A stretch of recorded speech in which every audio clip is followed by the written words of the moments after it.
አላህ ብልት አለው ወይስ የለውም? አልተገለጸም። አላህ አንጀት what bro what are you መወያየት ብዙ ፍቃዱ ፍላጎቱም የለኝም። የማስተማር ላይ ነው። ሜቢ ከሱ ጋር ወደፊት ተነጋግረን ነው ፈርቷል። ቢመጣ ሙርደት ነው፣ ባይመጣ ሙርደት ነው። የኔን ሸበላውን ፎቶ አስቀምጠው ምናልባት ሴቶቹም ከተሳቡበት ፎቶውን እያዩ ቪዲዮውን እያዩ እያሉ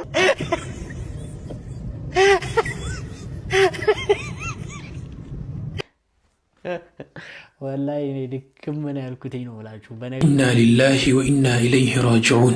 ስትሰግዱ አይተዋችሁ ከገደሏችሁ እኛ ተጠያቂ አይደለንም ተብለዋል የአክሱም ሙስሊሞች። ድምፅ ዋንጫ በመብላቱ በቃ አዲስ አበባ ሌላ ታሪክ ነበር። ኢትዮጵያ አሰላሙ አለይኩም ወራህመቱላሂ ወበረካቱ። የአላህ እዝነት ቸርነት ሰላም ፍቅር ጤና በያላችሁበት ዳር በሉ በሁላችሁም ላይ ሰይነኝ። ዛሬም እንደተለመደው አነጋጋሪ አስተማሪ እጅግ በጣም ምርጥና አዳዲስ መረጃዎችን እየቀርብ ያለው እነዛን ቪዲዮችን እንመለከታለን። ለዚህ ዩቲዩብ ቻናል አዲስ ሆናችሁ ግን ሰብስክራይብ ያደረጋችሁ ቤተሰቡ ነው። ነባሮች እና ቻናል ቆሞች ሁላችንም ቪዲዮን በላይክ እንጀምራለን። ለኢስላሞች ላይክ መስጠት የለም። ቀጥታ ወደ ዛሬ ቪዲዮ ለቢስቱም ኢላ ቀሊላን ለው አንኩም ኩንቱም ተዕለሙን። የዙልሂጃ 10 ቀናቶች ላይ ነው የምንገኘው። በእነዚህ ቀናቶች ውስጥ ደግሞ ማድረግ ያሉብን ነገራቶች አሉ። ዙልሂጃ ላይ ከሚወደዱ የዒባዳ አይነቶች አንዱ ተውበት ነው። የኸይር ስራ አጋጣሚዎችን በአግባቡ እንዳንጠቀም ይከለክለን አንድም ወንጀላችን አጥር ይሆንብናል፣ መጋረጃ ይሆንብናል። የተለያዩ የመልካም ስራ አጋጣሚዎችን በአግባቡ ለመጠቀም ቀድሞ ውስጥን ማጽዳት ያስፈልጋል። ከአላህ ጋር ያለን ግንኙነት ማደስ ያስፈልጋልና ዙልሂጃ ላይ ተውበት ማብዛት፣ ኢስቲግፋር ማብዛት ይወደዳል። ደጋ ቀደምቶች ለይል ሶላት መስገድ እፈልጋለሁኝ ግን አልችልም ተብለው ሲጠየቁ ወንጀልህ ነዋ ያሰረህ የሚል መልስ ሰጥተዋል። ቀን ቀን አላህን አታምፀው፣ ማታ ማታ እፊቱ ተነስቶ የመቆምን ክብር ይሰጥሃል ብለዋል። ወንጀል ለይል ሶላትን ከከለከለ ሌሎችንም ኸይር ስራዎችን ይከለክላል፣ ከአላህ ያርቃል፣ ወደ ሸይጣን ያስጠጋል፣ ገፍላ ውስጥ እንዲገቡ ያደርጋል። የተለያዩ የመልካም ስራ አጋጣሚዎችን እያዩ እንዳላዩ ለማሳለፍ ሰበብ የሚሆነው አንድም በወንጀል ብዛት ምክንያት ቀልብ መድረቁን አኺራን መዘንጋቱን። ስለዚህ ዙልሂጃ ላይ ሌሎችም የመልካም ስራ አጋጣሚዎች ላይ ሊሰሩ ሊተኮርባቸው ከሚገቡ ነገሮች አንዱ ተውበት ነው። በልብም በቃልም በተግባርም ተውበት የሚደረገው በአፍ ብቻ ሳይሆን በልብም ጭምር በአቋምም ጭምር። የተለያዩ አላህ የሚጠላቸው ነገሮች ካሉ እነዚያን ማስወገድ። ጊዜውን በወንጀል የሚያሳልፍ ሰው ለኸይር ጊዜ አያገኝም። ኸይሩን የሰራውም እንደሆነ ጣዕም አይኖረውም፣ ጉጉት አይኖረውም። ወከዛሊክ ዙልሂጃ 10 ላይ ልናበዛቸው ከሚገቡ ነገሮች አንዱ ዚክርና ዱዓ ነው። ምንጊዜም ዚክር ይወደዳል። ከትልልቅ በጣም ብዙ ትርፍ ካላቸው መልካም ስራዎች አንዱ ዚክርና ዱዓ ነው። ስብር ብሎ ዝቅ ብሎ አላህን መለመን፣ አላህ እንደሚሰጥ እርግጠኛ ሆኖ እኛ ከአላህ ፈላጊዎች እንደሆነን ያለ አላህ ምንም አቅም እንደሌለን ማመን። ዱዓ የሚለው ሐሳቡ በራሱ አላህን ከፍ ራስን ዝቅ ማድረግ ስለሆነ ዒባዳ ነው። የተቸገረ ሰው ብቻ አይደለም አላህን መለመን ያለበት። ማንኛውም ሙስሊም በአላህ የሚያምን ሰው አላህን መለመን አለበት፣ መጠየቅ አለበት። ምን ጠይቀው የዱንያ ሐጃ ብቻ አይደለም፣ ትልቁ ሐጃ የአኺራ ሐጃ ነው። አላህን ተባረከ ወተዓላ ማስታወስ፣ ዱዓ ማድረግ የህይወት ዒባዳ ነው። ቀናቶች ዛሬ 3ኛው ቀን ላይ ነው አይደል የምንገኘው። የቀሩን 7 ቀናቶች ናቸው። በእነዚህ ቀናቶች ውስጥ እንግዲህ ተውበት በማድረግ እንደዚሁም ደግሞ ኢስቲግፋር በማድረግ አላህን ሱብሓነሁ ወተዓላ በማስታወስ ሰደቃ በማውጣት እንግዲህ ምስኪኖችን በማስታወስ ልንቀበለው ይገባል። መልካም ስራዎች ልናበዛ ይገባል። ትናንትና አርሰናል ዋንጫ በላ። አርሰናል ዋንጫ በመብላቱ በቃ አዲስ አበባ ሌላ ታሪክ ነበር። Arsenal fans in Ethiopia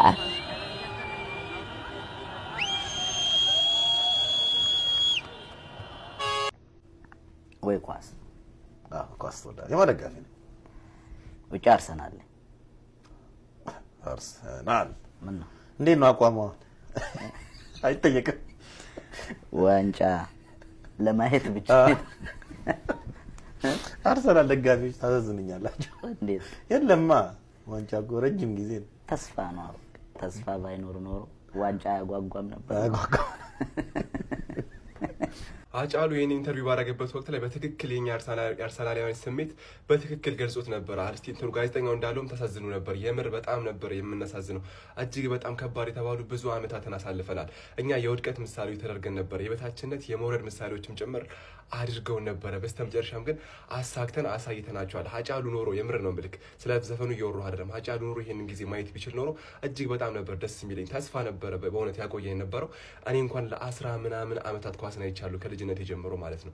አንድ ትልቅ ዋንጫ ላየውም። አሁን ግን አደረግነው ነው የምልህ። በቃ ፈጸምነው እንደምንችል ለሁሉም ነው ያሳየነው። በቃ ደስታው ይጋባል። ሁሉንም ተመልከቱ እስኪ ከተማውን እየው። በቃ ረበጀሊሉ ሰመ አንተ አረ ወላሂ በቃ የመጨረሻ ይገባናል። በቃ የመጨረሻ ነው የምልህ። በቃ ለፍተናል። ብዙ አመት አሳልፈናል። ብዙ ስከራከር ነበር። ብዙ ከብዙ ሰው ጋር ስባባል ነበር ማለት ነው። ፖዚቲቭ በሆነ መንገድ ግን በስተመጨረሻ ማደረግነውና እንደው ትንሽ የደበረኝ ነገር ታውቃላችሁ፣ ይህንን ዋንጫ በቃ ሴሌብሬት እያደረግን ይዛኔ የመጨረሻው ጨዋታ ላይ ቢሆን ሞር ለፊሊንጉ ለስሜቱ እጅግ በጣም መሳጅ ነበር ብዬ አስባለሁ። ኤኒዌይስ በዛም በዚህም ስላደረግን የመጨረሻ ነው ደስ ያለኝ። በቃ የሁሉንም የአርሰናል ስሜት የነበርንበት ያሳይ ነበር ብያለሁ። ያጫሉ ሁንዴሳ ንግግር። ኤኒዌይስ እኔ ባለፈውም ነግሬያችሁ ነበረ ነብይ ነህ እንዳትሉኝ። የዛኔ ሁላችሁም ተስፋ ስቆርጡ ሀቂቃ አንድ ዋንጫ ወይ ሁለት ዋንጫ በዚህ ዓመት አለን ብዬ ነግሬያችሁ ነበረ። የምርም ይኸው አንደኛውን አድርገነዋል። ቡዳፔስት ሃንጋሪ ላይ ደግሞ ሁለተኛው እንደምናሳካው አሁንም ጥርጥር አይገባችሁ እናደርገዋለን። እሁድ ራሱ ሰለብሬት እናደርገዋለን። ሀቂቃ በቃ የመጨረሻ እኔ ስለ አልহামዱሊላህ ማለት ነው አላልኩም ለኳስ ማለት ነው። በቃ አልহামዱሊላህ እንድል ያደርገኝ ደስ ያረለ ወረድ የደስታ ምንጭ አይደል? አልহামዱሊላህ በቃ አቦ እንችላለን። እንኳን ደስ አላችሁ አርሰናላውያን። ይሄን ቪዲዮ በደንብ ላይክ፣ ሼር፣ ሪፖስት ያደርጋችሁ ለሁሉም አድርሱልኝ። ይድረሳቸው አይቀርሳቸው። ይመቻችሁ። ያው 22 አመት ቆይቶ ነው አርሰናል ዋንጫ የበላው። ለማንኛውም ትግስት ማድረግ ምን ያህል ውጤት እንዳለው የሚያሳይ ነው። ለ22 አመት ሲደግፉ ነበር የአርሰናል ደጋፊዎች። በመጨረሻ ግን ጣም አግኝተዋል፣ ዋንጫ አንስተዋል እና ያው እንኳን ደስ አላችሁ ለአርሰናል ደጋፊዎች እያልኩኝ በዚሁ አጋጣሚ እንግዲህ ያው እግር ኳስ ላይ በተመለከተ ሙስሊሞች ስንሆን ጥንቃቄ ልናደርግ ይገባል። አንዳንዴ አደብ መጣስ የሚባል ነገር አለ። የሆነ ስሜታዊ መሆን አለ፣ መጥፎ ነገር መናገር አለ። እንደዚሁም ደግሞ የ30 ሰዓቶችን ማሳለፍ ለዲን የምንሰጠው ቦታና ለኳስ የምንሰጠው ቦታ ያው የመብለጥ ሁኔታ አለና ይሄ ነገር ልንጠነቀቀው ይገባል እያልኩኝ በዚሁ መልእክቴን ያስተላልፋለሁ። አላህ እያለን ይገኛል። አላህ እንደው የዛሬን ብቻ አውጣኝ እያለን አላህ ከስንት ጉድ አላወጣንም፣ ስንት ያልተረፍንም። ኢብኑል ቀይም ለዚህ ነው ለው ኩሽፈ ሊልዓብድ ልገይብ ይላሉ። ለአንድ ባሪያ አላህ የገይብ እውቀትን ቢከፍትለትና በህይወቱ ውስጥ የማያውቃቸውን ነገሮች አላህ ቢያሳየው ኑሮ ፈአራሁ ላሁ ማ ሰረፈ ዐንሁ ሚነል በላ ከስንት በላ አላህ እንዳዳ ነው እቅፍ ድግፍ እያደረገ እሱ ሳያውቅ ከስንት ጉድ አላህ አውጥቶት እዚህ እንደደረሰ ቢያውቅ ኖሮ ይላሉ ኢብኑል ቀይም ለዛበት ነፍሱሁ ሸውቀን ወሑበን ኢለላህ ወደ አላህ ነፍሱ በናፍቆትና በፍቅር በተንገበገበች ነበር ይላሉ ኢብኑል ቀይም። ለዚህ ነው ቁርአን ላይ ወካነ ፈድሉላሂ ዐለይከ ዐዚማ ይላል። አላህ ላንተ የዋለልህ ውለታ እኮ ግዝፈቱ ይላል አላህ ሱብሓነሁ ወተዓላ። እንግዲህ ያው ጥሩ ሆነ መልእክት ሰምተናል። ሰምተን ምንሰራበት አላህ አድርገን፣ ሰምተን ምንጠቀምበት አላህ። ወደ ተፈኩራችን መተናል። ተፈኩር ማድረግ አለብን። ሁሌ አንዳንድ ቪዲዮ ጋብዛችኋለሁ። ዓለምን ሁሉ ግራ ያጋባችሁን ከተለያየ እንስሳ ተቀጣጥላ የተሰራች የምትመስለውን አጥቢ ሆና እንቁላል የምትጥለውን ልዩ ፍጥረት ነው ይዤላችሁ የመጣሁት። ሁላችሁም ፎሎ በማድረግ ጀምሩ። አካውንቴ ተመቷል፣ ኮፒ ሊንክ አድርጉልኝ። አሰላሙ አለይኩም ውዶቼ፣ እንዴት ናችሁ? ዛሬ የምናወራው ስለ ፕላቶፐስ ነው። በዓለማችን ላይ ካሉ እንስሳት ሁሉ በጣም አስገራሚና ልዩ ከሆኑ ፍጥረታት አንዷ ነች። ተፈጥሮ በርካታ የተለያዩ እንስሳትን አዋህዶ የፈጠራት እንጂ አንድ ወጥ እንስሳት አትመስልም። አፏ ልክ እንደ ዳክዬ ጠፍጣፋ ሲሆን እግሮቿ ደግሞ በውሃ ውስጥ በቀላሉ ለመዋኘት እንዲረዳት የተቆራኙ ዊብድ ናቸው። የቢቨር ጭራ ነው ያላት። የቢቨር ጭራ ሰፊና ጠፍጣፋ ሲሆን በዋነኝነት ስብ ፋት ለማከማቸትና በውሃ ውስጥ አቅጣጫ ለመቀየር ያገለግላል። የኦተር ቆዳ ሰውነቷን የሸፈነው ጥቅጥቅ ያለ ፀጉር ውሃ የማያስገባ በመሆኑ በብርድ ወቅት ውሃም ውስጡና ሙቀት ይሰጣታል። አጥቢ እንስሳ ናት። ነገር ግን እንደ አብዛኞቹ አጥቢዎች ግልገል በቀጥታ ከመውለድ ይልቅ እንቁላሎች ትጥላለች። በዚህ ባህሪያቸውም ሞኖትሬም የሚባሉ ጥቂት የዓለማችን እንስሳ ውስጥ አንዷ ነች። እንቁላል ጥላ ከቀፈቀፈች በኋላ ልጆቿ የጡት ጫፍ በሌለው የሰውነቷ ቆዳ ላይ በሚወጣ ወተት ትመግባቸዋለች። ልጆቹ ወተቱን ከቆዳዋ ላይ እየላሱ ነው የሚጠቡት። ሱብሃንአላህ። ወንድ ፕላቲፐሶች በኋለኛው እግራቸው ላይ መርዛማ ሾህ አላቸው። ይህ መርዝ ሰውን ባይገድልም በጣም ከባድና በምንም ማስታገሻ የማይጠፋ ከፍተኛ ህመምን ያስከትላል። ወንዶቹ ይህንን መርዝ በዋነኝነት የሚጠቀሙት በራብቶቻቸው ወቅት እርስ በርስ ለመፎካከር ነው። ፕላቲፐስ በውሃ ውስጥ ስትጠልቅ አይን፣ ጆሮዎቿና አፍንጫዋን ሙሉ በሙሉ ትዘጋለች። ትናንሽ ሸርጣኖች፣ ትሎችንና ነፍሳትን እንዴት ታገኛለች ሊሉ ትችላላችሁ። አፏ ላይ በሚገኙ ልዩ የነርቭ ሴሎች አማካኝነት ሌሎች እንስሳት በሚንቀሳቀሱበት ጊዜ በሚፈጥሩት ደካማ የኤሌክትሪክ ሞገድ በማንበብ አደን ታደርጋለች ማለት ነው። ይህች አስገራሚ እንስሳ የምትገኘው በአውስትራሊያ ምስራቃዊ ክፍልና በታዝማኒያ ደሴት በሚገኙ ወንዞች፣ ኩሬዎች አካባቢ ብቻ ነው። ባጭሩ ፕላቲፐስ አጥቢ ሆና እንቁላል የምትጥል ወፍ መስላ 4 እግር ያላት በዚያ ላይ ደግሞ መርዛማ የሆነች የተፈጥሮ ድንቅ ፍጥረት ናት። ሱብሃንአላህ። በፈጣሪያችን ስራ በየትኛው እናስተባብላለን? ሁሉንም ማድረግ የሚችል አይደለምና። አሰላሙ አለይኩም ወራህመቱላሂ ወበረካቱ። የአላህ ሱብሓነሁ ወተዓላ ፍጥረታት አስገራሚ ናቸው። አላህ ሱብሓነሁ ወተዓላ የፈለገው ነገር መፍጠር ይችላል። አይተን ማናቀው ብዙ ፍጥረታትን ፈጥሯል። እንግዲህ ያው ከትንሿ ጉንዳን ጀምሮ ማለት ነው እስከ ትልቁ ጅብሪል እስከ ግዙፉ ማለት ነው። የአላህ ሱብሓነሁ ወተዓላ ተአምር እያየን ሱብሃንአላህ ለአላህ ጥራት ይገባው ብለን ወደ አላህ ሱብሓነሁ ወተዓላ መቃረቢያ ማስታወሻ መንገድ ሊሆንን ይችላል። አክሱም ላይ ያለው ጉዳይ በጣም ተባብሷል። ስለ አክሱም ሙስሊሞች ማውራት ሰለቻችሁ እንዴ? ኮፒ ሊንክ ማድረግ፣ የሚሰሩ ቪዲዮዎችን ሼር ማድረግ ይሰለቻል እንዴ? እነሱ ጦርነት ታውጆባችኋል።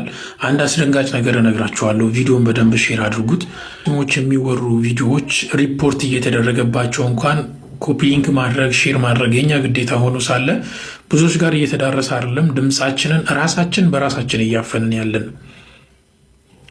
አክሱም ላይ ከአሁን በኋላ ስትሰግዱ አይቷችሁ ቢገድሏችሁ እንኳን ተጠያቂ አይደለንም ተብሏል። ይህንን ያሉት ከተማውን እናስተዳድራለን የሚሉት የህግ አካላት ናቸው። ቤተ ክህነቷ የራሷን የደህንነት ልብስ አልብሳ ወጣቶችን ሙስሊሞችን እንዲያድኑ ከተማ ውስጥ በትናለች። የአክሱም ሙስሊሞች ግልጽ የሆነ ጦርነት ታውጆባቸዋል። ሊገድልህ እየመጣ ያለን አካል ግን ቁጭ ብለህ እንደማትመለከተው ተስፋ አድርጋለሁ። አዲስ ነገር ሰምተናል። አክሱም ላይ እንግዲህ ያው ከፖሊሶች ጋር አብረው ቁጭ ብለው ተነጋግረዋል። በቃ ሙስሊሞችን ለማጥቃት ነው ሐሳባቸው። ፍትህ ለአክሱም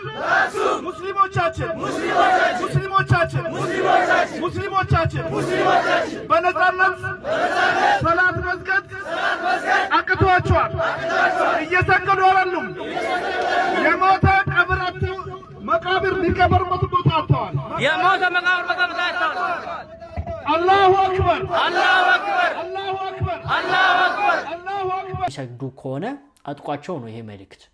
እንደሰማችሁት ነው እንግዲህ ሰላት ሰግዱ ሆነ ነገር ከደረሰባችሁ አይመለከተንም ማለት ሰላት ላይ ያላችሁ ሆነ ነገር አድርሱባቸው ማለት በተዘዋዋሪ እና ሐሳባቸው በቃ ሙስሊም እንዳይኖር እስልምና የሚያስተምረው አስተምሮና የእስልምና ህግጋት እንዳይፈጸሙ ነው። ይህ ደግሞ ማይቻል ነገር ነው። ሙስሊም ያለ ሰላት አይኖርም። ሙስሊም ሰላት ከሌለው አንገት እንደሌለው ነው፣ እንደሞተ ሰው ነው የሚቆጠረው። ስለዚህ የእስልምና እጅግ በጣም ወሳኝና ሊተው ሊቀነስ የማይችል መደራደሪያ እንኳን ልናደርገው የማንችለው በሰላታችን የመጣችሁ ነው ያላችሁት። አክሱም ልትጠነቀቂ ይገባል። አክሱም መጨረሻሽ አያምርም።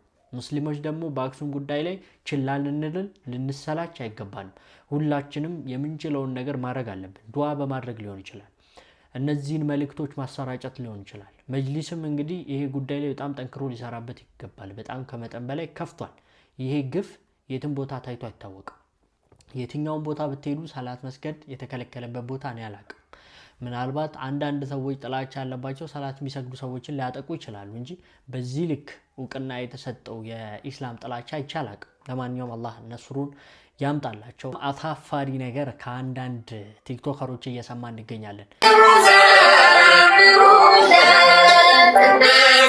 መሐመድ የሚባል ስም ነው ያለው። መሐመድ እንግዲህ የተከበረ ስም ነው፣ በጣም የተከበረ ስም ነው። ልጄንም ሚስቴንም ክርስቲያን አረጋለሁ እያለ ነው የሚገኘው። ይህ ግለሰብ እንግዲህ ለጊፍት ለማኝ ነው፣ የጊፍት ተዳዳሪ ነው ማለት ስጦታ በሚሰጠው እና እንደዚህ አይነት አልባሌ የሆኑ ሰዎች አሉ። በገንዘብ እስልምናቸውን የሚሸጡ በገንዘብ አሳልፈው ዲናቸውን የሚያስረክቡ። አላህ ይጠብቀን ነው። እንግዲህ ጠይቃለህ። ለምንድን ነው የምትጠየቀው? ጊፍት አይሰጡኝም እንዴ ያልክ እኮ የሰማው ነው እኮ። ሙስሊሞች ጊፍት ሰጥቶ አያሸንፉልኝም እንዴ?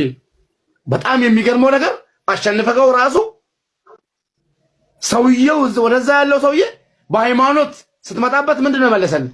አልቀጣም ነው ያለው። ጌሙ መቼ ነው እንዴት የተጫወቱት ጌም? አባቱ አሁን እኮ ኦቨር ዘ ጌም። እኔ ይቅርታም ጠይቃለሁ። ረሱላችንን አለይሂ ሰላቱ ሰላም ማንን ነው ይቅርታ የሚጠይቀው ሰው የለም። በዚህ ቃሉ ብቻ አላህ Subhanahu Wa Ta'ala ሊይዘው ይችላል። በዚህ አጋጣሚ ሊሞት ይችላል። ለማንኛውም ከዚህ ንግግሩ እንደተመለሰ ቪዲዮዎችን አይቻለው ተውበት እንዳደረገ ኡስታዝ ጋራ ገብቶ ማለት ነው። ለማንኛውም ይግለተው ከዚህ በፊትም አንዳንዴ እንደዚህ አይነት ዝም ብሎ አላዋቂ ሰው የሚያወራው ያወራል። ለማንኛውም እንግዲህ ሁሉም ሰው ሲከፍር ለራሱ ነው። ምንም ሙስሊሞችን የሚጠቅም የሚጎዳ ነገር የለም። ራሱን ይጎዳል። ቀብሩ ውስጥ ሲገባ ወደ ጀሃነም እንዲገባ ቀብሩ ውስጥ እንዲቀጣ ነው የሚያደርገው። ለማንኛውም እንግዲህ ያው ለገንዘብ ብላችሁ ለቪው ብላችሁ ለኮይን ለጊፍት ብላችሁ እንደዚህ አይነት ንግግር ባትናገሩ፣ እንደዚህ በጣም የተከበረ ስም ይዛችሁ ባትዘግጡ ብዬ መክራችኋለሁ። አሚን እንበል እስቲ። ጥሩ ዱዓ እየተደረገልን ያለው በዱዓ አትጨክኑም አይደለ?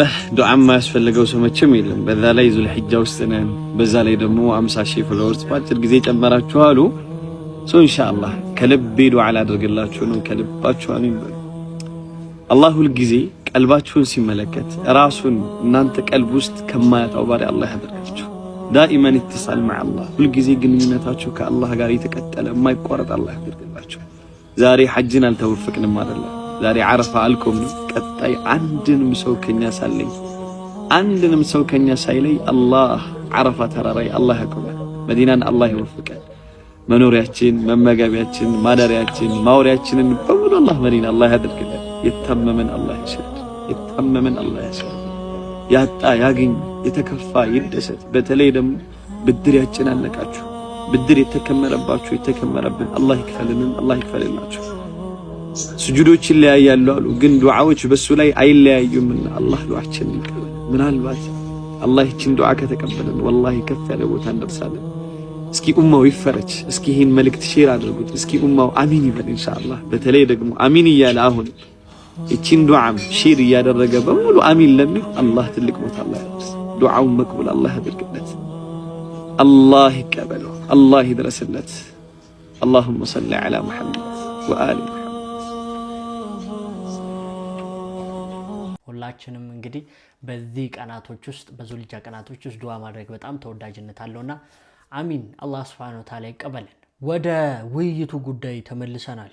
በኢምራንና በእፎይ መካከል የውይይት ጥሪ ኢምራን አቅርቦ ነበር። ለዛ የውይይት ጥሪ እፎይ ምላሽ ሰጥቷል። መወያየት ብዙ ፍላጎቱም የለኝም። የማስተማር ላይ ነው። ሜቢ ከሱ ጋር ወደፊት ተነጋግረን አላቅም። ከነኚህ ጋር ግን እነሱ ሪካርድ የሚያደርጉ እህቶቻችን አሉ። ቤታቸውን ከፍተው ፎቶዬን እያሳዩኝ ጫጩ እህቶቻችን በትርፍ ጊዜያቸው ላይ ከስራቸው በተረፋቸው ምላሽ ይሰጡበታል። ለነሱ ቪዲዮ ማንሰራም ምላሽ እንኳን አልሰጣቸውም ስለማይገባቸው። እኔ ፐርሰናሊ ነው፣ ሌሎቹ ሌላ እይታ ሊኖራቸው ይችላል። ሲሆናለች ለምሳሌ ለሶስት ኡስታዞች እዚህ ንጽጽር ላይ ለሚሰሩ በቂ ምላሽ ምሰጥ ብቻዋን ሆና ከሷ ጋር ውይይት ማድረግ ይችላሉ። ከሷ ካለፉ ሜቢ ከሷ ካለፉ ከነቃል ጋር ደግሞ እናያቸውና እነቃል እንዴት ነው ይሄ ነገር አይተው እንወያይ ካሉ እነቃል ይወያዩአቸዋል። እና አሁን ባለው ሁኔታ እንደዛ ነው ከኔ ጋር እና ሁላችሁም ቴንኪው። ቃል ሶሪ ቃል አይደል ስምህ መጽሐፍ ቅዱሳዊ ቃል ነው። እንግዲህ እጅግ በጣም የሚያስቁ ነገሮችን ተናግሯል። እኔ ሸበላ ነኝ አላለም። ጀለስ የኔን ሸበላውን ፎቶ አስቀምጠው ምናልባት ሴቶቹም ከተሳቡበት ፎቶውን እያዩ ቪዲዮውን እያዩ እያሉ በዛ ነው እየማረኳቸው ያሉት። የኔን ፎቶ እያሳያችሁ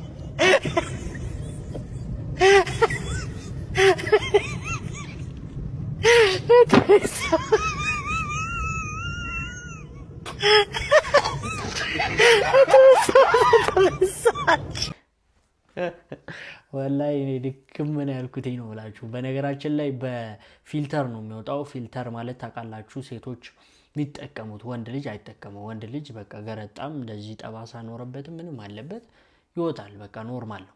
እሱ ምን የመሰለ ፊልተር ነው የሚጠቀመው መሰላችሁና የበፊት ፎቶዎቹን እያየን ነበርና የሆነ ከወንድ ልጅ ከጉሬዛ መለስ ሲል ይባላል አይደል? እሱ ከጉሬዛ እንኳን መለስ ያለ ሰው አይደለም። እና ያው የሚገራርሙ ቀልዶቹን ኮሜዲዎቹን ጀምሯል። እንደገና ደግሞ ከኢምራን ጋራ ሊገባ እንደማይችል ተናግሯል፣ ፈርቷል። በምንም ተአምር አይመጣም። ዛሬ ማታ ነው በነገራችን ላይ። ዛሬ ምናልባት ይህ ቪዲዮ ስንት ሰዓት እንደምታዩት አላውቅም፣ ግን 3 ሰዓት አካባቢ ላይ የላይቭ ውይይቱን እንጠብቃለን ኢምራን ጋር ቲክቶክ ላይ ገብተን ማለት ነው። ለማንኛውም ፈርቷል። ቢመጣም ውርደት ነው፣ ባይመጣም ውርደት ነው። ምክንያቱም ባለፈው በሁሱ ሰዓት የተዋረደው ይበቋል። ዛሬ ደግሞ ኢምራን ማለት የዘመኑ ዑመር ብለኗል። እንግዲህ ጀግና ነው፣ አይበገሬ ነው። እንግዲህ አላህ እውቀቱን ይጨምርለት። በነገራችን ላይ አሁን ላይ የሆነ ቻሌንጅ ተጀምሯል በኢምራን ላይ። ኢምራንን ወድጀው ነበር ግን ማስረጃ የለኝም እያሉ ነው ሴቶች። ያው ሴቶች ቻሌንጅ ትሬንድ ምናምን ይወዳሉ። እንደዚህ የሆነ ነገር እንደዚህ ሲባል በቃ ሁሉም ሰው ከሱ ጋራ የሆነ ትሬንድ አድርገውት ምናምን ነበርና ኡስታዛችንም እያሳቀን ነበረ ከሚስቱ ጋራ ኢምራን በምን አይነት መልኩ ሊያወራ እንደሚችል ንጽጽር ላይ የሚሰሩ ወንድሞቻችን። ስታገቡ ግን አስበዋለሁ አንዳንዴ ኢምራናውን ቢያገባ ብለህ ብትል ኤብሮ ምን እንደሚላት ታውቃለህ? ማለት ማስረጃ ክፈች ኢምራን አይደብርህም ልበል? ፈገግታ ሱና ነው። ምን ይደብረዋል? ገና ላይ መጀመሪያ ሲያወራት በጌታዬ የሆነብኝ በጣም ነው የምወድሽ፣ አንቺ ግን ትወጂኛለሽ ይላታል። እንዴ ምን አይነት ጥያቄ ነው? አልጠየቅኩሽም። ትወጂኛለሽ? አልጠየቅኩሽም። ይኸው ጽፌያለሁ፣ ከፈለክ ኢብራሂም የጻፍኩትን ይኸው ተመልከት፣ ጻፍልኝ ይልሃል። አንተ ይኸው ጻፍልኝ፣ ይኸው ጽፌዋለሁ እያንዳንዱ የተናገርሽውን ነገር። ትወጂኛለሽ? አትወጂኝም? እንዴ ምን አይነት ጥያቄ ነው? እኔ ሌላ ነገር አልጠየቅኩሽም፣ ወገናችን ነው የሚላት። ወገናችን ሌላ ነገር አልጠየቅኩሽም። ከዛ በኋላ እንዴ ምን ጥያቄ አለው? እኔ እኮ እወድሃለሁ ስትለው ማስረጃ አምጪ ይላታል። ኧረ ኡስታዝ የትኛው ፓርት እንደተመቸኝ ታውቃለህ? እኔ ምስክር የሚጠራው ነገር ማለት ነው። ኢብራሂም አይተዋል። ፈገግታ ሱና ነው። ፈገግታ ሱና ነው። አይቀጥም። ምን ይላል ብለህ ታስባለህ? ሳላህ ምን ይላል? ሮስት ነው። ሮስት ሳላህን ታስበው ምን እንደሚል ታውቃለህ? እስቲ አንድ ስኮላር አምጪ እስቲ እንደዚህ ብሎ የተናገረ አንድ ስኮላር አምጪ፣ ወይ ከቸርች ፋዘርስ አምጪ ምናምን የሚል ይመስለኛል። ከቸርች ፋዘርስ ከፈለግሽም ከቀደምት ሰለፎችም ኤቪደንስ ማምጣት አለብሽ ምናምን የሚል ይመስለኛል። ሰለፎችም ኤቪደንስ ማምጣት አለብሽ ምናምን የሚል ይመስለኛል። ወይኔ ሰማዕት እንደሆነ ብራና አትሁኝ አይላል። መሀል ላይ ደግሞ ሰማዕት እንደሆነ ብራና ምን ነው እንትን የምትሆኝ አክቴ የምትታረጅ እንደዛ የሚላት ይመስለኛል። ኧረ ኡስታዝ ሪስ አንተ ደግሞ ያንተን ኢምራን ይናገሩ። ኢምራን ነው የሳላ ይናገሩ። ኧረ ዋላ ሳላ ላይ እንዳትለኝ እኔ ኢምራን ንገረው እስቲ። ኢብራሂም ምንድን ነው የሚለው? ቆይ አሳይሻለሁ፣ እያንዳንዱን አሳይሻለሁ። ጠብቂኝ ብቻ የጀመርነው መጀመሪያ እንጨርስ እንጂ አሳይሻለሁ። ደግሞ ቀላል እኮ ነው፣ ቀላል ነው። ነይ ማቋረጥ የለም። ነይ እዚህ ጋር ነው ምናምን የሚል ይመስለኛል። ደብል ስታንዳርድ አረገታችሁን ላይ ወይኔ ደብል ስታንዳርድ ኢምራን እስቲ እቀበልሻለሁ። አሁን ግን ደብል ስታንዳርድ አድርገው ነው ኡስታዝ። እቀበልሻለሁ ግን በቃ ደብል ስታንዳርድ አድርገን እናወራበት። እየተወራጨ አለቀለት። አበስኩ ገበርኩ የሚላት ይመስለኛል። መሀል ላይ ደግሞ አበስኩ ገበርኩ ይላል። አበስኩ ገበርኩ ይላታል። ኡስታዝ እኔ ግን እኔ ሀያ አድርጌ ነው እንጂ ኡስታዝ ይቅርብኝ በቃሽ። ምንም አግብቻለሁ ምንም ልትል አችልም። አይ ባለበት ስቴት ነው። እሺ የአሚርን ንገረን። እሺ ኡስታዝ አሚራ የኔ ብዙ እኮ ከአሚር ጋር ብዙ አይደለም። ብዙ ማውቀው አንተን ኢምራንና ሳላን ነው ብዙ ማውቃቸው። ኢምራን አሚር ዝም ያለ ነው አብዛኛውን ሲያወራ እኮ ሰምቼው አላውቅም። እኔ አልፎ አልፎ ሲወያይ ሰማዋለሁ፣ ግን ኖቲስ አድርጌው አላውቅም። በመሀል ፖዝ ያደርጋል ማለት ሲናገራው እያወራ በመሀል ካወራ ሚዩት ያደርጋል። ኤልያስም በቁጥር ነው፣ አይከድንም በቁጥር ነው ሲያወራ ሰማቸው። እኛውም ትንሽ ፈገግ እንዳላችሁ ተስፋ በማድረግ አሁን ወደ አንዳንድ ክርስቲያኖች ደግሞ እንመጣለን። طيب እዚህ ጋር የምታዩት ቪዲዮ በእርግጥ ካየሁት ቆይቻለሁ። አንዳንድ ወንድም እህቶች በውስጥ መስመር ሼር ያደረጉልኝ ነውና እንደው እንደ አዲስ ነው የሆነብኝ። አጅብ እያልኩኝ ነው ያ ጀማዓ። እዚህ ጋር የምታዩት የሰው አጥም ነው። ወልዒያዙ ቢላህ እዚህ ጋር የምታዩት የሰው አጥም ነው። هذا شرك بالله هذا عبادة لغير الله አላህ ይጠብቀን። ይሄ ሽርክ ይባላል፣ ይሄ ኩፍር ይባላል። በእርግጥ እኒህ ሰዎች ወደ ኩፍር ዓለም የመጡት ኢየሱስ ማምለክ ሲጀምሩ ነው። ከተፈጥሯዊ ከተወለዱበት እስልምና ወጥተው ተጠምቀው ክርስትናን ሲይዙ ነው ወደ ኩፍር ዓለም የገቡት። አህባሾችም በዚሁ ዓለም ነው ያሉት። አላህ ሂዳያ ይስጣቸው ነው የምንለው። ሰውን የሚያክል ነገር አጥሙን አውጥተው ከደበቁበት በጣም ይደብረው። በጣም አላሁ ሙስተዓን። ዳሎል ኢንተርቴይንመንት የሚለውን ሰምተን እንመለሳለን። ኢትዮጵያ የሃይማኖት ዲቤት አያስፈልጋትም።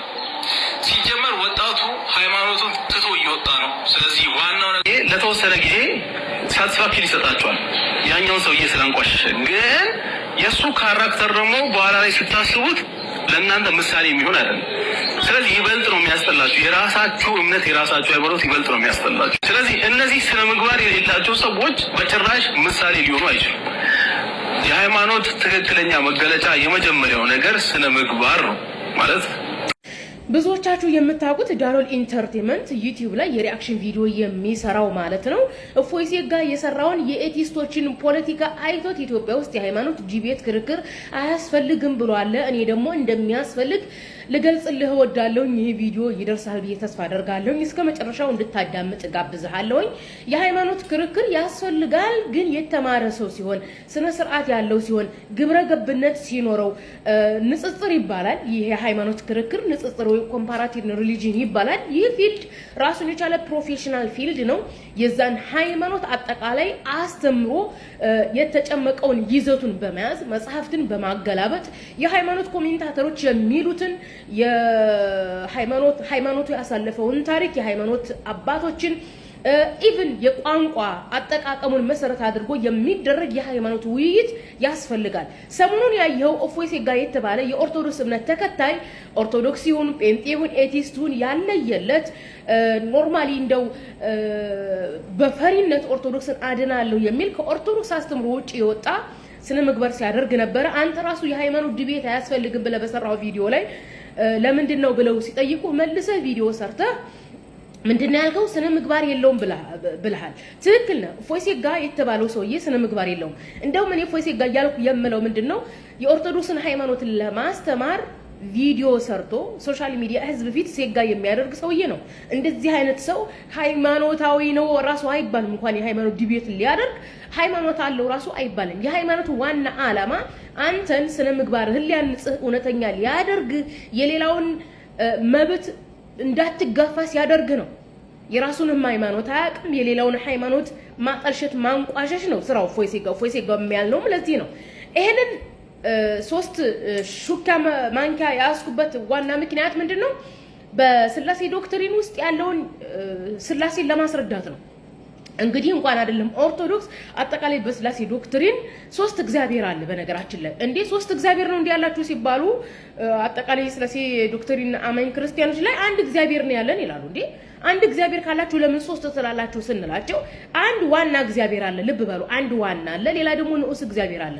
ዋናው እግዚአብሔር ራሳቸው ኦርቶዶክሶቹ ሲያስተምሩ ይሄንን ያለው አክሊል የተባለ የኦርቶዶክስ ቁርጥ ቀልሽ ተብሎ እዚህ ሶሻል ሚዲያ ላይ የሚያራግቡለት በከበሮ በነጠላ የሚያጅቡት ነው። እሱ ምን ብሎ ነው ያስተማረው? ኢቭን እኔ ቪዲዮ ሰርችበታለሁ ከዛሬ ስንት ዓመት በፊት። ምንድነው ያለው? ዋናው እግዚአብሔር ለኢየሱስ መለኮትን ሼር አድርጎለታል ብሎ ማለት ሰጠው ማለት ነው። እኔ ይሄን ሰጠው ስለሰጠው አንተ ጋር ምን አለ? አንድ አለ ማለት ነው። ዋና የተባለው እግዚአብሔር ደግሞ ለመንፈስ ቅዱስ መለኮትነት ምን ብሎታል? ሰጥቶታል። ሰጠው ሼር አደረገ። ስለዚህ ለመንፈስ ቅዱስም የራሱ ከእግዚአብሔር ከዋናው የተሰጠው አንድ መለኮትነት አለው። ለኢየሱስም ከእግዚአብሔር የተሰጠው አንድ መለኮት አለው። እግዚአብሔር ጋር ምን ቀረ? አንድ ቀረ። አጠቃላይ ምን ሆነ? ሶስት ሆነ። ሼር ከተደረገ መለኮት ሼር የተደረገለትም አካል እሱም ጋር አለ። እሱም ጋር ደርሶታል። ኢየሱስ ጋር መለኮት አለ፣ መንፈስ ቅዱስ ጋር መለኮት አለ፣ አብ ጋር መለኮት አለ። ለሶስቱ ነው በስላሴ ዶክትሪን አስተምሮ ኢየሱስም ይመለካል፣ መንፈስ ቅዱስም ይመለካል፣ አብም ይመለካል። ለሶስት ነው። ኦኬ ኢየሱስም እንዳይቀየም፣ መንፈስ ቅዱስም እንዳይቀየም፣ አብም እንዳይቀየም፣ ሶስቱም እንዳይቀየሙ ስግደት ለአብ፣ ምስጋና ለአብ፣ ምስጋና ለወልድ፣ ለመንፈስ ቅዱስ፣ ለአብ አምልኮ ለኢየሱስ፣ አምልኮ ለመንፈስ ቅዱስ፣ አምልኮ ለአብ ተብሎ የሚመለክበት ቤተክርስቲያን። ይሄን ብቻም ሳይሆን ፈጣሪ በእናቱ ማህፀን ነው የሚለምነው። ኢየሱስ በእናት ማህፀን ይሁንብህ ተብሎ በሰኔ ጎለጎልታ የኦርቶዶክስ መጽሐፍት ላይ ሰኔ ጎለጎልታ የሚባል መጽሐፍ ላይ ኢየሱስን በእናት በማርያም ማህፀን ይሁንብህ ተብሎ ይለመናል። ፈጣሪ በማህፀን አድሮ ተረግዞ እዚህ ምድር ላይ የመጣ በአጭር ቁመትና በጠባብ ደረት የተወሰነ እንደኛው ሰው የሆነ ይህ ሰው ፈጣሪ መለኮት ልክ አክሊል የተባለ ሰውዬ ፈጣሪ ዋናው አብ የተባለው መለኮት ዋና ነው። በነገራችን ላይ እሱ ለኢየሱስ ሼር አድርጎለታል። እንዳደረገለት ያ መለኮት ከስጋው ጋር ተዋህዷል። ኢየሱስ ጥፍሩ ብትሉ ጸጉሩ ብትሉ በቃ ሰውነቱ ብትሉ እያንዳንዱ ሰውነቱ ውስጥ ምን አለ? መለኮት አለ። ጸጉሩ ሁሉ ይሰገድለታል። በማን? በኦርቶዶክስ አስተምሮ። እነዚህን የመሳሰሉ አስተምሮ ለመደበቅ ኦኬ የሌላውን ሃይማኖት ተሳድቦና ተንጫይቶ አጠልሽቶ በር ለመጠርቀምና ለመዝጋት ነው እንደዛ ሲያደርግ የነበረው እፎይ ሴጋ የተባለው የኦርቶዶክስ እምነት ተከታይ። ይሄን ብቻም ሳይሆን በኦርቶዶክስ አስተምሮ ሃይማኖት አበው ላይ በግልጽ ተቀምጧል። ይሄን ብቻም ሳይሆን ኢየሱስን ፈጣሪ ለማድረግ የተሰበሰቡ ቀሳውስትና መነኮሳት መጽሐፍ ቅዱስ ላይ ለእግዚአብሔር አብ ልብ በሉ፣ ለእግዚአብሔር አብ የተቀመጡ አካል ክፍሎች አሉ፣ እንደ አይን፣ እንደ እጅ፣ እንደ እግር ያሉ ማለት ነው። እነዛን እናጸድቃለን ብለዋል። አይመረመርም። ነገር ግን እግዚአብሔር አዎ አይን አለው፣ እግዚአብሔር አዎ እጅ አለው፣ እግዚአብሔር አዎ እግር አለው፣ እግዚአብሔር አዎ አፍ አለው። ነገር ግን አፍ አለው፣ እጅ አለው፣ እግር አለው ሲባል የፍጡሩን አይመስልም። ፍጡር ሲባል ሰው አለ፣ እንስሳት አለ፣ አይመስልም ብሎ አስቀምጠዋል። ተግባብተናል። ስለዚህ የሌላን አካል እጎዳለሁ ብሎ መስገብገብ ራስንም መጉዳት ነው። በክርስትናው መጽሐፍ ቅዱስም ሆነ በእስልምናው ቁርአን ላይ በስነ ስርዓቱ አምላክ እንደሚሰማ አምላክ እንደሚያይ ተቀምጧል። ስለዚህ ሰዎች ሲያነቡት አምላክ እሰማለሁ ሲል መስሚያ ጆሮ ነው ትዝ የሚለው አይደለም። አምላክ አያለው ሲል አይን ነው ትዝ የሚለው። ነገር ግን የአምላክ እሰማለሁ ሲልና አምላክ አያለው ሲል ከራሳቸው አይንና ከራሳቸው ጆሮ ጋር ማነጻጸር ወይም ማመሳሰል አይቻልም። አይመረመርም። መለኮት ኃያል ነው። ጥንትና ቋት የነበረ ከፍጥረታት በላይ ከፍ ያለ ነው። ኦኬ እኛንን ከፍጥረታት በላይ ከፍ ያለ ነው መለኮት እያለ የምናስተምረው። ይሄንን ኮርጆ ወስዶ በስግብግበኝነት ወስዶ ስላሴንም ክዶ ኦርቶዶክስንም ክዶ አጠቃላይ ስላሴ የክርስትናንም ክዶ ፈጣሪ ከፍጥረታት በላይ ከፍ ያለ ነው እያለ ሲቀጥፍ የነበረው የኦርቶዶክሱ አማኝ እፎይ ሴጋ ነው። ነገር ግን ከፍጥረታት በላይ ከፍ ያለ አይደለም ፈጣሪ በክርስትና። ኢየሱስ ፈጣሪ ነው፣ ነገር ግን በገነት ነው። ገነት ፍጡር ነው። በነገራችን ላይ እዚህ ጋር ማወቅ ያለባችሁ ገነት ፍጡር ነው። ምክንያቱም እግዚአብሔር ገነትን ስለሰራ ገሃነምን ገነትን የሚሰራው እግዚአብሔር ነው። ኢየሱስ ደግሞ በእግዚአብሔር ገነት ነው ያለው። አስባችሁታል? እና የሃይማኖት ውይይት አይቀርም። እፎይ ሲጋ አይጥ ጉድጓድ ቢገባ አይቀርለትም፣ ገትተን እናወጣዋለን። ስለ ፈጣሪ ባህሪያት የኦርቶዶክስ መጽሐፍት አውጥተን አንብበን እናነጻጽራለን። ህዝብ ያያል። ገና ኦርቶዶክስ ቤተክርስቲያን እስከምትዘጋ እስከሚዘጋ ዲቤት አይቀርም። እስከሚዘጋ የምላችሁን እርግጠኛ ሆኜ ነው። ኦርቶዶክስ ወንጌል ላይ የለችም። ፕሮቴስታንት ካቶሊክ ወንጌል ላይ ስለሌለ ነው የኦርቶዶክስ ቤተክርስቲያን እስከሚዘጋ ያልኩት። ምክንያቱም ኦርቶዶክስ ማርያም ፈጣሪን ወለደች የምትልናት ኢየሱስ እግዚአብሔር ነው የሚባል ነው። በፕሮቴስታንቱ ብትሄዱ ኢየሱስ እግዚአብሔር ነው ፈጣሪ ነው እየተባለ ይመለካል። ነገር ግን መጽሐፍ ቅዱስ ላይ የሐዋርያት አያውቁትም። ሐዋርያት ማርያም ፈጣሪን ወልዳለች እያሉ አልሰበኩም። ማርያም ሲጀመር ፈጣሪ ይወለዳል የሚል አመለካከት የአረማውያን የግሪክ ፍልስፍና ነው። በግሪክ አማልክት ውስጥ የነበረ አስተሳሰብ ነው። ኢየሱስን ፈጣሪ አይደለም። ኢየሱስ አንድ አይሁዳዊ የሃይማኖት ሰባኪ እንጂ ፈጣሪ አይደለም።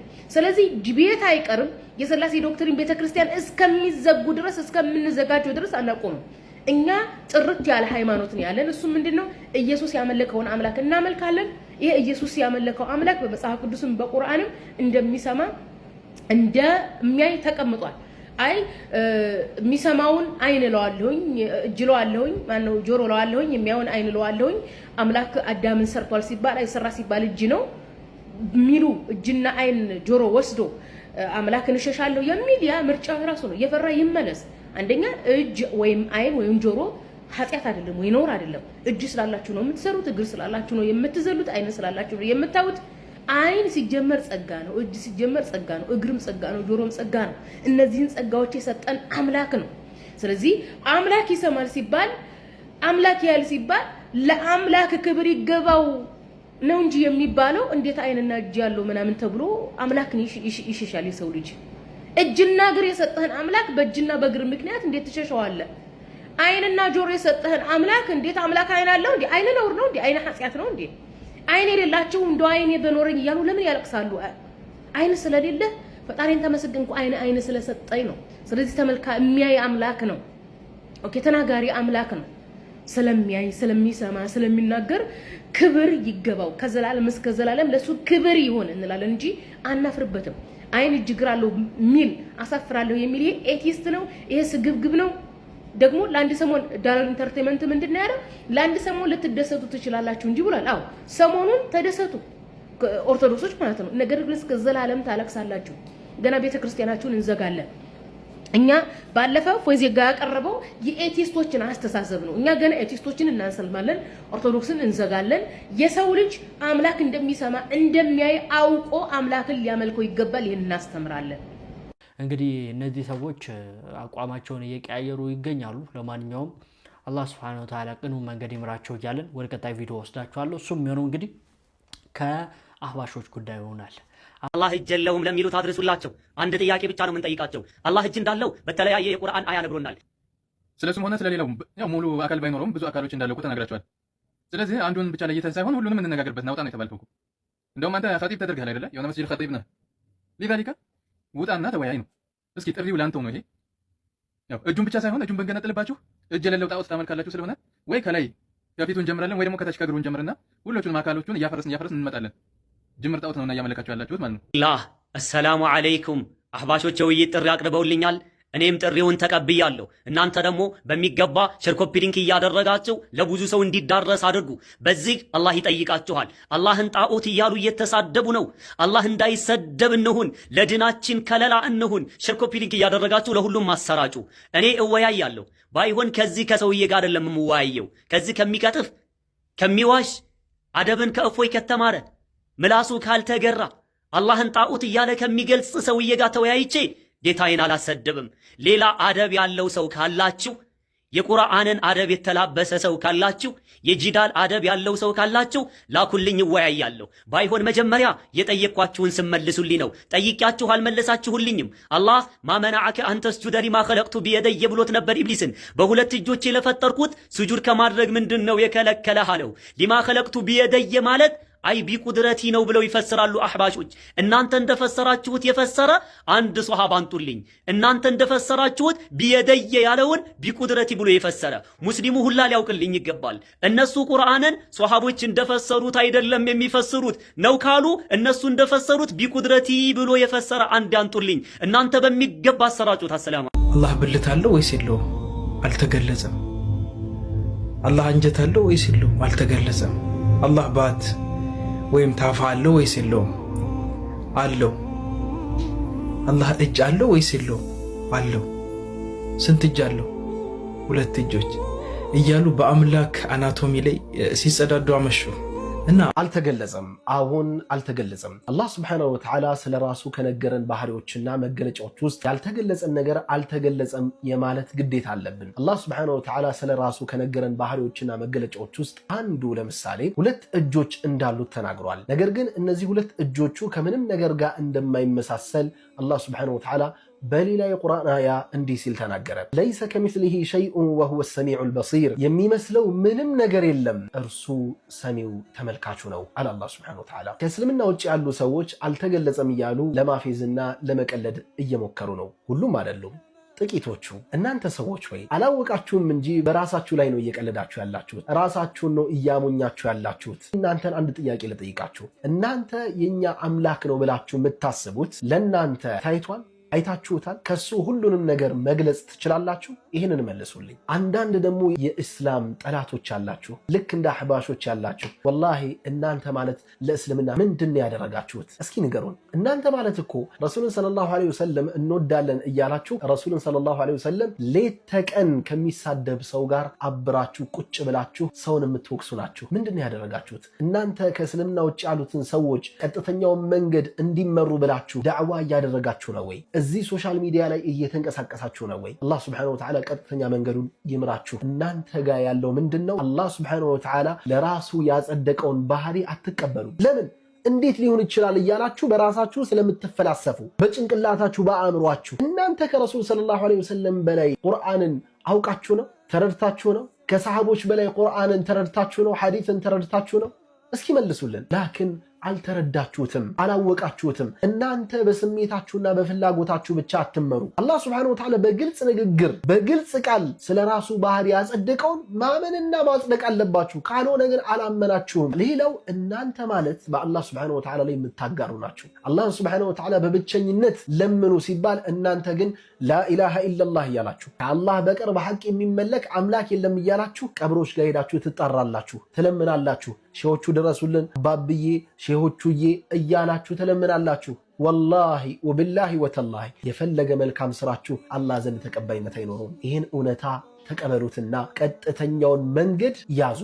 ካልሆነ ግን ወላሂ ጥመት ላይ ናችሁ። አላህ ሱብሓነሁ ወተዓላ እንኳን እናንተን ረሱልን ሰለላሁ ዐለይሂ ወሰለም አስጠንቅቋቸዋል። ምን አለ አላህ ሱብሓነሁ ወተዓላ? ለኢን አሽረክተ ብታጋራ ለየሕበጠነ ዐመሉከ ስራህ በእርግጥ ይታበሳል፣ ወለተኩነነ ሚነል ኻሲሪን ከከሳሪዎችም ትሆናለህ አላቸው። ብታጋራ ማለት ለአላህ ብቻ የሚገባውን አምልኮ ለሌላ ኃይል ብትሰጥ ማለት ነው። ለአላህ ብቻ የሚገባውን ባህሪ ለሌላ ኃይል ብትሰጥ ማለት ነው። እናንተ እነዚህን ሁለቱንም ነገር ታደርጋለህ። አህባሾች እንግዲህ ብዙ ነገር የፈተፈቱ ነው ያሉት። ብዙ ነገር በቃ ይሄ የውይይት ጥሪው በጣም የእፎይና የሁሱ ጉዳይ በጣም አንገብግቧቸዋል። ብዙ ሙስሊሞች እንግዲህ በሁሱ ላይ ያላቸውን እምነት እንዲያስተካክሉ አድርጓል። እንደዚሁ ምስልምና እውነተኛ እንደሆነ ደግሞ ክርስቲያኖች መጥተው ገልጸዋል። በሁሱ ጸባይ ተማርከዋል፣ ብዙዎች ሰልሟልና ይሄ ነገር ደግሞ በቃ እነሱ ከካፊር ጋር ተለጥፎ ስለሆነ ይሄ ነገር አልተመቻቸውም። በጣም ተናደዋል። ብዙ አይነት ክፉ ነገር እያወሩ ነው ያሉት። ለማንኛውም እንግዲህ አላህ ሱብሓነሁ ወተዓላ ቅኑን መንገድ ይምራቸው፣ ሐቀኛውን መንገድ አላህ ያሳያቸው ላለው ወደ ቀጣይ ቪዲዮ ወስዳችኋለሁ። እሱ የሚሆነው እንግዲህ ወደ ውጪ መረጃዎች ነው። የአርሰናል ደጋፊዎች በቃ ተኙ። ይህንን ቪዲዮ የምሰራላችሁ ከሌሊቱ 6 ሰዓት መተኛት ስላልቻለን አሁንም ድረስ እየጨፈሩ ነው ያሉት። ለማንኛውም ይነጋል። አንድ መረጃ ልስጣችሁ። የሶሪያው መንግስት አንድ አዋጅ አውጥቷል፣ አሕመድ ሸር። ከዛ በፊት ቪዲዮን ሼር አድርጉት። እንዲሁም ደግሞ ለአረፋ ዒድ የቲሞችን ማስደሰት ከፈለጋችሁ ኡድዕያ ልናቀርብ እየሰራን ነው። ለአንድ ቤተሰብ ኡድዕያ ሸርዕ በብዙ ነገሮች እያስገረመን ነበር።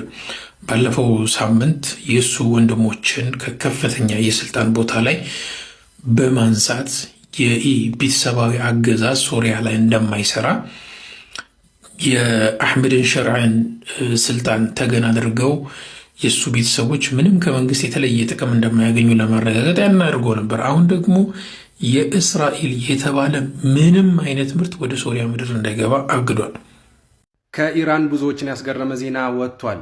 እስራኤል ማለት ነው ጥቃት የፈጸመችው በኢራን ላይ የቀድሞውን ፕሬዚዳንት መልሶ መሪ ለማድረግ ነው የሚል ኒውዮርክ ታይምስ ይዞት የወጣው ዘገባ ብዙዎችን እያስገረመ ነው። የቀድሞ የኢራን ፕሬዚዳንት ማህሙድ አህመዲን ነጃድን እንግዲህ ዳግም ወደ ስልጣን ለመስጠት ነው ይህንን ኦፕሬሽን የጀመረችውም ተብሏል። እንደሚታወቀው በመጀመሪያ ቀን ጥቃት እስራኤል ሙቷል ብላ አስወርታበት ነበረ። በኋላ ላይም አልሞተም ተብሎ መጣ። ነገር ግን ብዙዎችን ያስገረመው ሰው ይህ ሰው በስልጣን ዘመኑ በ8 ዓመት የስልጣን ዘመኑ ከፍተኛ የእስራኤል ጥላቻ ያለበት ሰው ነው። ከካርታ ላይ መፋቅ እንዳለባት ኢቭን ያ የዘር ማጥፋት ተደረገ የሚባለው ራሱ ውሸት እንደሆነ የሚያምን በእስራኤል ጥላቻው በጣም የሚታወቅ መሪ ነው። ነገር ግን በአሁኑ ጥቃት በኢራን ላይ ያደረገችው ስር ነቀል የሆነ የኢራን መንግስት አስወግዶ ይህንን ሰው ወደ ስልጣን ለማምጣት እንደነበረ አሁን ላይ ኒውዮርክ ታይምስ ይዞት ከመጣ በኋላ ብዙዎችን እያነጋገረ ይገኛል። ኒውዮርክ ታይምስ ይህንን የዘገበው አንዳንድ የስማቸውን ያልጠቀሳቸው የእስራኤልና የአሜሪካ ባለስልጣናትን ዋቢ በማድረግ ነውና ይህ ኦፕሬሽን በተለይ ደግሞ ማህሙድ አህመዲን ነጃድን ወደ ስልጣን ማምጣት የሚለው የእስራኤልን ስትራቴጂ ብዙዎችን እያነጋገረ ነው። በእውነትም እስራኤልና አሜሪካ የሚያዙና የሚታወቁ አይደሉም። አሁን ላይ ብዙዎችን እያነጋገረ ይገኛል። እናንተ ስለዚህ ጉዳይ እስኪ ምን ታስባላችሁ? ሀሳባችሁን በኮሜንት አስቀምጡ። አላህ ሲመርጣችሁ እንዲህ አይነት መጨረሻ ነው የሚያዘጋጅላችሁ። ይህ ሰው ከሰሞኑ በአሜሪካ ነበር የሞተው። በአሸባሪዎች መስጂዱ ጥቃት ይደርስበታል። እናም ያንን ለመከላከል ከአሸባሪዎቹ ጋር ባደረገው እልህ አስጨራሽ ትግል ነበር አሸባሪዎቹ የገደሉት። እነዚህ አሸባሪዎች እንግዲህ በሳንቲያጎ ወደ 5 ሙስሊሞችን ገድለዋል፣ መስጂድ ላይ ጥቃት ፈጥረው። ከነዛ ውስጥ ደግሞ ይህ የምትመለከቱት አሚን አብዱላሂ የተባለው ጥበቃ ነው። ሌሎች ሙስሊሞች እንዳይሞት ራሱን መስዋዕት አደረገ። የአሜሪካን ፖሊስ አመስግኖታል። ይህ ሰው እስልምናን የተቀበለ ሰለምቴ ነው። የ8 ልጆች አባትም ነው። ይህ ሰው የመስጂድ ጥበቃ ለመሆን ያነሳሳው በ2019 ማለት ነው በመስጂድ ላይ በተደረገ የሽብር ጥቃት በዛ ስሜት ተነሳስቶ ነው እንግዲህ መስጂድን መጠበቅ አለብኝ ብሎ በአሜሪካ በሳንቲያጎ የሚገኘውን መስጂድ እንግዲህ እየጠበቀ የነበረ ሰው ነው። ትናንት በአሸባሪዎች እስከሚገደል ድረስ የሰዎችን ውድዳ ተመልከቱ። ደግሞ $1 ሚሊዮን ነው በአንድ ቀን እንግዲህ ለሱ ቤተሰብ የተሰበሰበለት ማለት ነው።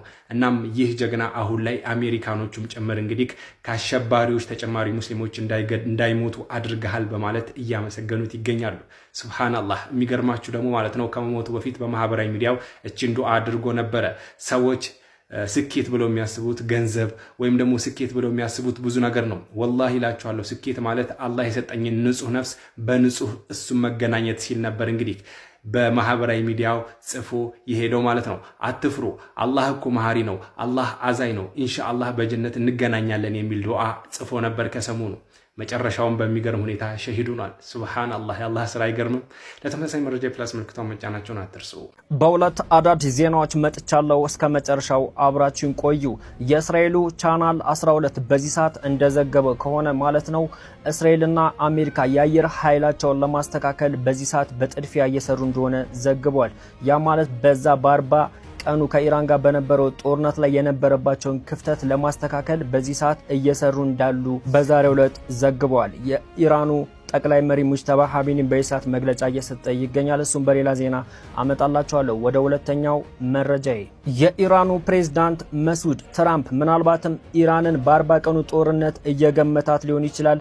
ሚሳኤሎቿንም ሆነ ያሏት አቅሞች የውትድርና ማቴሪያሎቿን አውድም ያለ ብሎ ሊያስብ ይችላል። ነገር ግን እንዳይሳሳቱ አሜሪካም ሆነ እስራኤል ትራምፕም ሆነ ሌሎች ኢራንን በ40 ቀን ብቻ ጦርነት ሊገምቷት እንዳያስቡ እነሱ ካሰቡት በተቃራኒው አቋም ላይ ነው ያለነው ሲል ሰፋ ያለ ሐሳብ ሰጥተዋል። አጠር አድርጌ አቅርቤላችኋለሁ። አክሎም በዚች ዓለም ላይ ኃያልና ልንሰግድለት የሚገባው ለአንድ አላህ ብቻ ነው፣ ሌላ ምድራዊ ኃይል የለም፣ እኛ ልንሰግድለት የሚገባው ሲሉም በሚገባቸው ቋንቋ ነግሯቸዋል። የኢራኑ ፕሬዝዳንት መስዑድ ዩ ጋይስ ሪሜምበር አቡሉሉን ታስታውሱታላችሁ።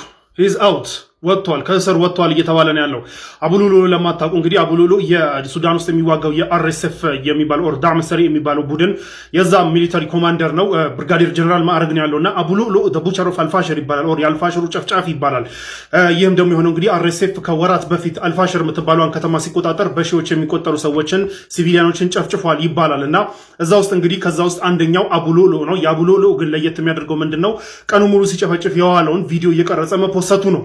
ያ ብቻ ላንስ ብሎ እንግዲህ ማታ ላይ ቀን ሲጨፈጭፍ ብሎ ማታ ላይ ደግሞ ላይቭ ቲክቶክ ላይ ላይቭ ገብቶ ከሱ ደጋፊዎች ጋር 2000 ሰው ጨፍጭፋል የሚል ሪፖርት በዛሬው ቀን 2000 ሰው ጨፍጭፋል የሚል ሪፖርት እየወጣ ነው ተብሎ ሲጠየቅ ከመካድ ይልቅ አረ እንጃ ቁጥሩን አላቆም 2000 ሊሆን ይችላል ሊበልጥም ይችላል፣ ነገር ግን ነገ ጧት ግን ስጀምር 0 ብዬ ነው የምጀምረው የሚል ንግግር መናገሩ ይታወቃልና የሱ ለየት የሚያደርገው ምንድነው ቪዲዮ ተቀርጾ ቴሌቫይዝድ መደረጉና እንዲሁም ደግሞ ቲክቶክ ላይ ማታ በዚህ ልክ መዛቱ በጣም ኢንተርናሽናሊ ዓለምን ሾክ አድርጎ ነበር ያቡሉሉ ነገር። ይህንን ተከትሎ እንግዲህ የአርኤስኤፍ ወር ዳዕም ሰሪ ኮማንደር የሆኑት መሐመድ ሐምዳን ደገሎ ኦር ሄሜቲ በሳቸው ትዕዛዝ እንግዲህ አቡሉሉ በቁጥጥር ስር ውሎ ነበረ። በቀጣይ ቀናቶች ውስጥ በቁጥጥር ስር ውሎ ነበረ። ያ ብቻ ሳይሆን ደግሞ የአርኤስኤፍ ቃል አቀባይ ወጥተው እንግዲህ አቡሉሉ በአርኤስኤፍ በሚቋቋም የሚሊተሪ ፍርድ ቤት ቀርቦ እንግዲህ የእጁን ያገኛል ብለው ዝተው ነበረ።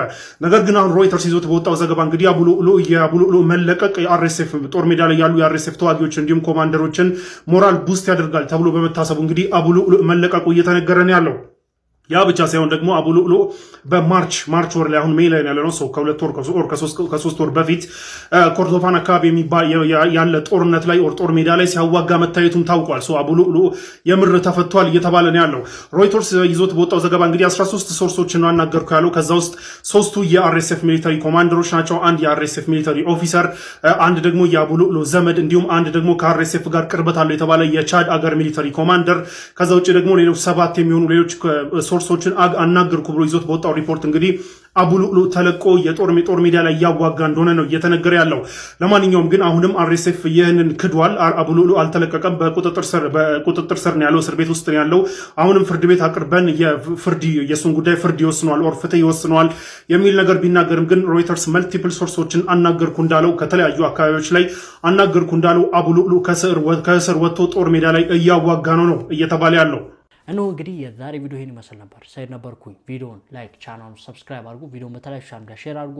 አላህ ብጀን ታገናኘን። ወሰላሙ አለይኩም ወራህመቱላሂ ወበረካቱ።